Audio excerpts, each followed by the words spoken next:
দেখেন চোখে পানি এসে গেছে। আমার এত সুন্দর ছাত্র জীবন কোথাও ছিল না। ঢাকা বিশ্ববিদ্যালয়ে পড়েছি, I was king there almost as a leader. কিন্তু নিউজটেল আমার 2-4 কলম যার পরেই বলি, এখন লিখি, সবটাই নিউজটেল, সবই ওল্ড ভিক্টোরিয়ান, সবই নিউজটেলিয়ান। বেসিক এডুকেশনের জন্য নিউজটেল was a very popular and good place. এখানে কোনোদিন ভিক্টোরিয়া কলেজের সবচেয়ে স্বনামধন্য অধ্যাপকরা এখানে সুপারিনটেন্ডেন্ট হতেন। নেচারলি আমার তো মনে হয় না, আই ডোন্ট এভার রিমেম্বার যে আমরা কোনোদিনও সন্ধ্যার পরে বাইরে ছিলাম। আবার এতটার মধ্যে খাওয়া শেষ করতে হবে সেটাও নির্ধারিত ছিল। ক্লাসের টাইমে গোসল ওপেন ছিল, কিন্তু এই পুকুরে গোসল করা কত এনজয়েবল ছিল সেটা এখন কেউ উপলব্ধি করতে পারবে না। সবচেয়ে খুব ডিসিপ্লিন একটা জায়গা ছিল। আমি দেখি নাই 2 বছরের মধ্যে সামান্যতম একটু কোথাও ঝগড়া হয়েছে, এবং খাওয়া নিয়ে কেউ কমপ্লেন করেছে এটা শুনি নেই।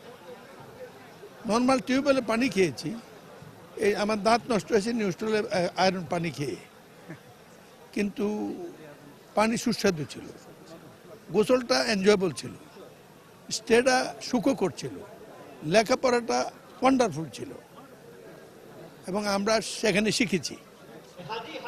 আজকে যদি কেউ বলে 2-4 কলম যে শিখেছেন, আমি একটা দিয়ে শেষ করবো। আমি একবার ইংরেজিতে বক্তব্য দিতে বাধ্য হয়েছিল ওয়ার্ল্ড পিস কনফারেন্সে, মিডল ইস্টের সলিডারিটি মিটিংয়ে। সেখানে একমাত্র আরবি এবং ইংরেজি চলতো, তো এটা আমার ইংরেজিতে প্রথম স্পিচ। আমি 7 থেকে 10 মিনিট বক্তব্য রেখেছিলাম। পরে সবাই দেখি মধ্যপ্রাচ্যের সবাই আমাকে চুমু দেয় আদর করে, বললো দ্য ওয়ান্ডারফুল স্পিচ। আমি শুধু মনে করলাম যে the only reason that I am a Victorian, I am a নিউজটেলিয়ান। আমাদের মধ্যে নিয়মিত যোগাযোগ হতো, এবং টপার যারা ছিল তাদের সান্নিধ্য পাওয়ার জন্য একটা প্রতিযোগিতা ছিল। নিউজটেলে আমার সময় যারা টপার ছিল তাদের সাথে মৃত্যুর আগ পর্যন্ত যোগাযোগ ছিল। এই নিউজটেল থেকে যাওয়ার পরে আমি যখন ইঞ্জিনিয়ারিং ভর্তি হতে যাই, আমাদের এই ফার্স্ট ব্যাচে 3 জন সুযোগ পেয়েছিল, 64 ব্যাচের, তারাই আমার টিউটর ছিল। সুতরাং ইট ওয়াজ এ সোসাইটি। 40-41 বছর পর আমরা সকলে পুনর্মিলিত হয়ে নিজেকে ধন্য মনে করছি।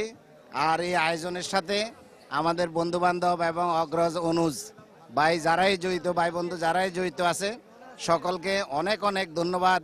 যারা বাংলাদেশের আসলে গড় আয়ু 40-41 বছর, সেখানে আমরা 40 বছর পরে যে আবার পুনর্মিলিত হয়েছি, এটাও আমরা স্যাটিসফাইড। এবং পারস্পরিক প্রত্যেকের যে এখানে দেখা হচ্ছে, আমাদের বড় আমলা ভাইয়েরা আছে, ইঞ্জিনিয়ার আছেন, ডাক্তার আছেন, অনেক ব্যবসায়ী আছেন, ছোট ভাইয়েরা আছেন, সকলে মিলিত হয়ে আমরা ধন্য। এবং এর সাথে যারা খুব পরিশ্রম করে, রাত দিন পরিশ্রম করে অনুষ্ঠানকে এই পরিপূর্ণতায় আনছেন, তাদের সকলকে অভিনন্দন এবং ধন্যবাদ জ্ঞাপন করছি। ধন্যবাদ সকল। আমরা দীর্ঘদিন, আমরা 1985 সালে এইচএসসি পাস করে যার যার মতো করে বিভিন্ন জায়গায় বিভিন্ন শিক্ষা প্রতিষ্ঠানে আমরা চলে গেছি। তারপরে চাকরি জীবনেও এক একজন এক এক জায়গায় গিয়েছি, কিন্তু আজকে প্রথমবারের মতো সবাই এক জায়গায় মিলিত হয়েছি। শুধু আমরাই না, আমাদের অগ্রজ অনুজ অনেকে মিলিত হয়েছে। এমনও হয়েছে যে 85 সালের পরে অনেকের সাথে আজকেই দেখা হয়েছে। এটা আসলে মানে ভাষায় প্রকাশ করার মতো নয়। এটা চমৎকার মনে হয় যে 35 বছর আগে আমরা কলেজ লাইফে ফিরে গেছি। আমার মনে হয় এই ধরনের ইউনিয়ন কোনোদিন হবে সেটা কোনোদিন ভাবি নাই। এটা আসলে আমাদের 85 ব্যাচ সকল ব্যাচের সহযোগিতায় সফলভাবে অনুষ্ঠিত যাচ্ছে। 32 বছর পর আমরা একসাথে হয়েছে বন্ধুরা, বুঝতে পারতেছেন আমরা আনন্দের সাগরে ভাসতেছি। এই যে প্রিয় প্রিয় মুখগুলোকে আমরা দীর্ঘদিন দেখি নাই, সো আসলে বাদ ভাঙ্গা আনন্দ আজকে আমাদের মাঝে।